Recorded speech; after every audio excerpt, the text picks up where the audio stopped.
talk to me a little bit about what you think is the next wave of employees. It's so interesting. There's a wonderful quote from Professor Yunus, who won the Nobel Prize for his invention of microloads. And he's sort of talking about, like, humans have always been entrepreneurs. Or as my son Alex, who's 8, calls us entrepreneurs. So like, okay, that must be the tech entrepreneurs. He said humans have always been entrepreneurs, and yet someone convinced us we were labor. We need to get back to being entrepreneurs. And I think it's a really interesting point, because in many places around the world, especially in poorer countries, there's a large government sector, there's a large NGO sector, but there's a very informal sector, but then there's not a large for-profit sort of innovation sector that's been able to emerge. As the network sort of plumbing layer comes and allows the collisions and the human layer there, I think people are going to do astonishing things in those regions. And so also, I'm on the MIT board, the president of MIT is talking a lot about with edX. We're going to be bringing all these courses from all the universities, and right now it's very Model T. They're taught in sort of a classic way, but we'll figure out how to make them even more engaging and fabulous.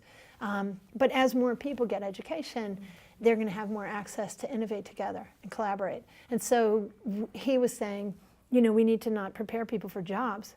We need to prepare people to make innovative entities so they will create jobs for each other and for the larger community. So then what needs to change in the sort of education format to enable people to be ready for entrepreneurship, for this kind of lifestyle? It's interesting. It turns out that project-based learning is actually less expensive and way more effective than some of the things we've been doing. In a lot of ways, if you go back to sort of the one-room schoolhouse, it was a fun place where multi-age groups, kids would be working on their own, older kids might be teaching younger kids, and somehow with sort of the industrial age, we evolved into this very austere place. We have to sit in desks in rows, and the schools that are very collaborative. There's a group called Summit, and all these innovative schools that are they have the kids working in teams the way we do at work, working on projects, going deep, following their passion. And yes, the kids, in fact, in Summit, it's interesting because they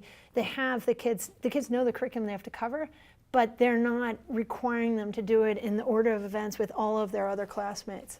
It's this very creative way of doing things. And the technology together with master teachers with them, moving them, they call it from sage on the stage to coach on the side, I think. Having these incredible master teachers available with these kids to inspire them the way our teachers inspired all of us, but not maybe having them deliver content in lecture format to formal groups of kids and have them be judged on how well they sit still. And in fact, there's so many drugs kids are having to take, et cetera. We could really get out of that.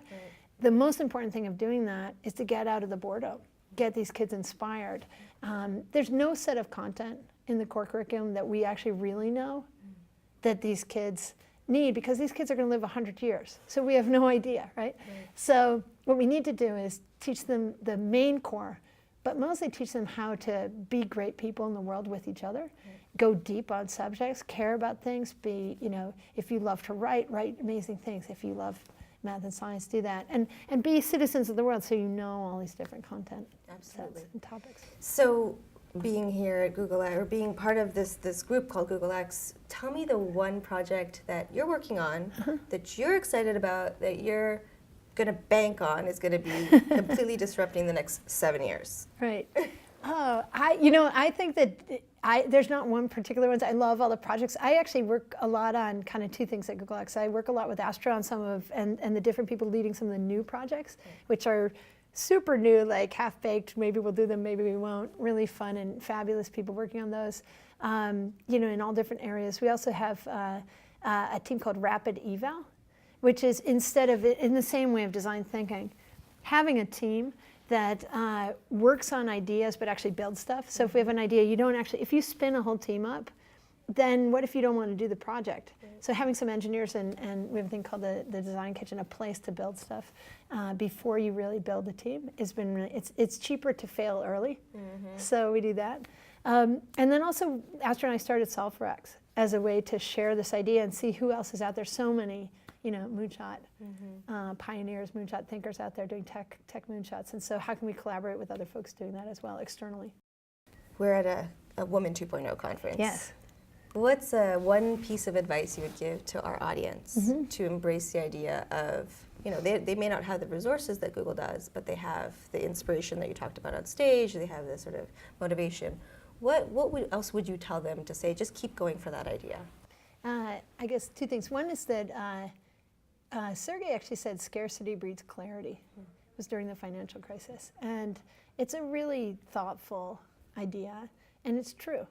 And so you can be ingenious and inventive without tons of money. You do need some money, and there is money out there for good ideas. And so if you're really, another one would be if you're really listening, like find people who are resonating and get them to join you, fund you, whatever. I also think it's interesting. I was lucky to be at a dinner that Diane von Furstenberg, the amazing woman, amazing designer, was hosting, and she was talking about confidence and how, for some reason, women, even superstar women who you think, oh, they must be super confident, they aren't. They are and they aren't. They're both. And so maybe know that that's true for us, for whatever reason. And so drive through that. Don't worry about it. Just go for it. Yeah. And people are really receptive and really hungry for seeing women and minorities bring the leadership. Absolutely. We need it. The studies are all there. We already know this, but the studies are now telling us. Diverse teams just make better products. And the point I was making when I was talking is the teams have always been somewhat diverse. Maybe they weren't half women, but there's always been women in tech forever. They've just been quite invisible. Like I said about the Macintosh team, Joanna Hoffman was the product manager of the Mac team. In the photos, you can see her. She's not in the Steve Jobs movie because Hollywood didn't figure out that women do this. Or Susan Carey did all the icons and some of the other earlier founders. We've been here. So use that for confidence too. I love it. Thank you so much for coming. Thanks for having me. Yes! Awesome. Woo! Women 2.0. Love it. Thank you so much.